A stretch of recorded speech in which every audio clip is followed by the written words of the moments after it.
Bismillahirrahmanirrahim. Assalamualaikum warahmatullahi wabarakatuh. Di video kali ini saya akan mempresentasikan hadis negara dan sistem pemerintahan. Kata pepatah tak kenal maka tak sayang. Dari itu saya memperkenalkan diri saya Ahmad Mirza Wirdana, kelas IPTC, Prodi Ilmu Quran dan Tafsir, Fakultas Usuluddin UIN Mataram.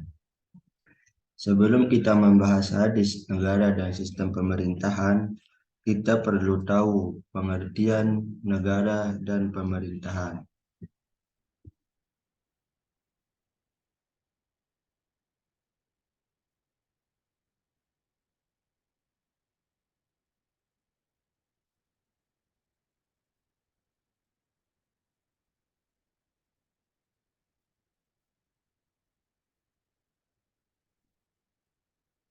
Ya, baiklah.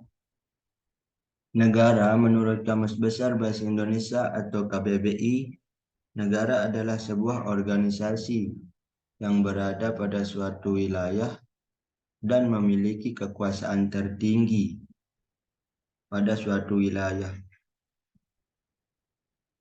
secara sah serta ditaati oleh masyarakat di dalamnya. Sedangkan pemerintahan adalah organisasi atau wadah orang yang mempunyai kekuasaan dan lembaga yang mengurus masalah kenegaraan dan kesejahteraan rakyat. Next, kita lanjut lagi ke hadis tentang negara. Kita lanjut hadis tentang Rasulullah pernah bersabda, diriwayatkan dari sahabat Anas bahwa Nabi Muhammad SAW ketika kembali dari bepergian dan melihat dinding-dinding Madinah, beliau mempercepat laju untanya. Apabila beliau menunggangi unta, maka beliau menggerakkan untuk mempercepat karena kecintaan beliau pada Madinah. Hadis riwayat Bukhari, Ibnu Hibban, dan Tirmizi. Banyak pendapat para ulama, tetapi saya mengambil 3 pendapat para ulama, dan yang saya ambil pendapat ulama ini semuanya sama, seperti Syekh Al-Hafiz Ibnu Hajar Asqalani yang berpendapat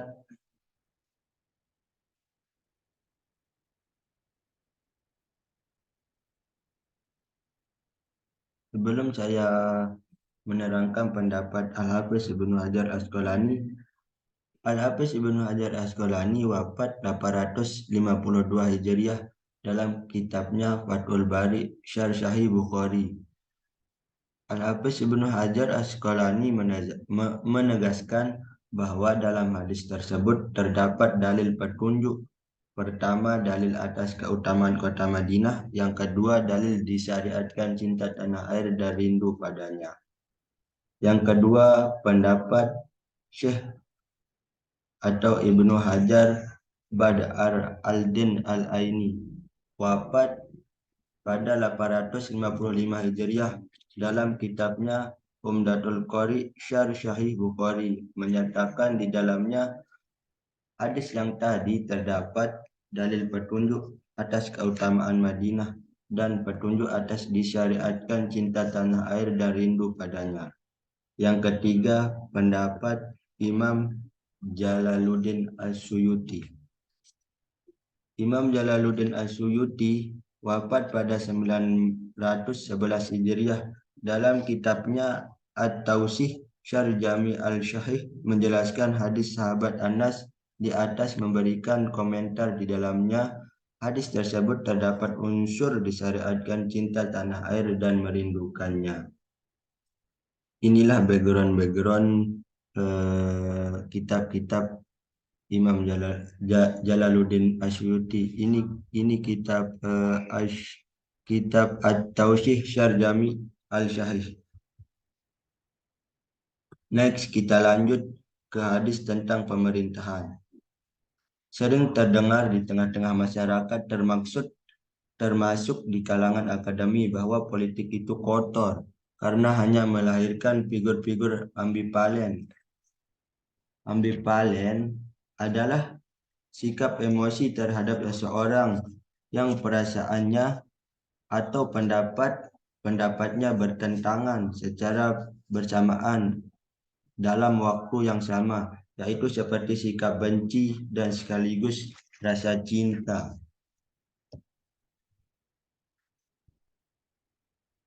Rasulullah Shallallahu Alaihi Wasallam pernah menggunakan istilah politik atau siasah.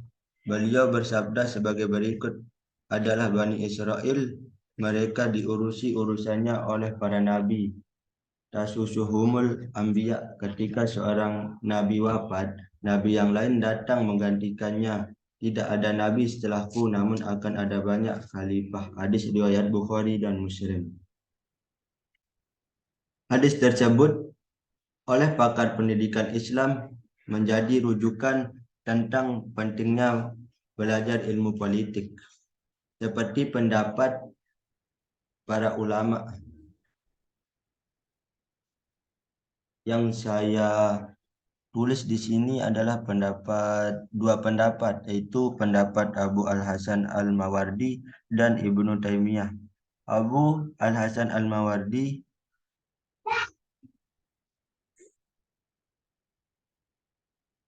Abu Al-Hasan Al-Mawardi wafat pada tanggal 30 bulan Rabiul Awal tahun 450 Hijriah bersamaan 27 Mei 1058 Masehi. Ketika itu beliau berumur 86. Dalam kitabnya Ahkamus Sultaniyah wal walayadud wal walayad wal walayatud diniyah mengatakan di antara kewajiban kepala negara pasca kenabian ialah menjaga kemurnian agama dan mengatur urusan dunia. Ungkapan tersebut sangat sejalan dengan suatu yang telah disampaikan oleh Nabi, yakni kewajiban untuk mengatur urusan negara atau masyarakat. Yang kedua, pendapat dari Ibnu Taimiyah. Ibnu Taimiyah wafat tepat pada malam 20 Dzulqa'dah pada 728 Hijriah menjelang fajar. Dalam kitabnya Syarah Asy-Syariah menjelaskan bahwa mengurusi dan melayani kepentingan manusia merupakan kewajiban terbesar agama, karena agama dan dunia tidak bisa tegak tanpanya. Sungguh Bani Adam tidak akan lengkap kemaslahatannya dalam agama tanpa adanya jamaah, dan tidak ada jamaah tanpa adanya kepemimpinan. Dari pendapat Ibnu Taimiyah juga saya menemukan hadis Rasulullah. Beliau bersabda sebagai berikut. Beliau bersabda, jika keluar 3 orang untuk bepergian, hendaklah mereka mengangkat salah satunya sebagai pemimpin. Hadis riwayat Abu Daud. Melalui hadis ini, Rasulullah Shallallahu Alaihi Wasallam mewajibkan umatnya mengangkat pemimpin, bahkan dalam kelompok kecil, dalam rangka melakukan kebaikan, melaksanakan jihad, menegakkan kebaikan, menunaikan haji, mengumpulkan zakat dan sebagainya. Dalam hadis yang lain, Rasulullah Shallallahu Alaihi Wasallam juga bersabda, barang siapa yang tidak memperhatikan urusan seorang Muslim, maka ia bukan dari golongan mereka. Hadis riwayat Hakim. Ruang lingkup hadis ini juga adalah politik, yaitu urusan atau mengurusi, upaya mengurusi. Inilah yang membutuhkan ilmu, dan ilmu yang dimaksud adalah ilmu politik. Next, kita lanjut ke hadis tentang kasih sayang. Islam sangat melarang keras untuk saling membenci dan bermusuhan, namun sangat menjunjung tinggi akan arti kasih sayang terhadap umat Islam.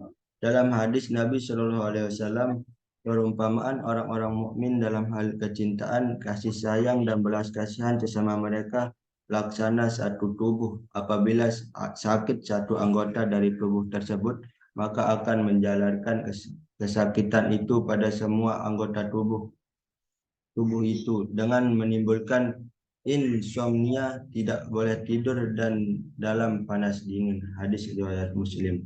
Bahkan dalam hadis lain yang diriwayatkan oleh Baihaqi melalui Anas radhiyallahu, Nabi Shallallahu Alaihi Wasallam bersabda, tidak akan masuk surga kecuali orang yang penyayang. Rasulullah Shallallahu Alaihi Wasallam juga bersabda, Barang siapa tidak menyayangi manusia, Allah tidak akan menyayanginya. Hadis riwayat Tirmidzi. Dalam hadis tersebut, kasih sayang seorang muslim tidaklah terhadap saudara semuslim saja, tapi untuk semua umat manusia.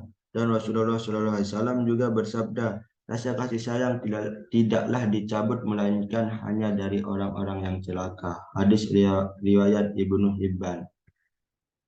Ya baiklah, itulah sekelumit eh, video presentasi saya yang singkat. Apabila ada kesalahan mohon dimaafkan. Wabillahi taufiq wal hidayah. Wassalamualaikum warahmatullahi wabarakatuh.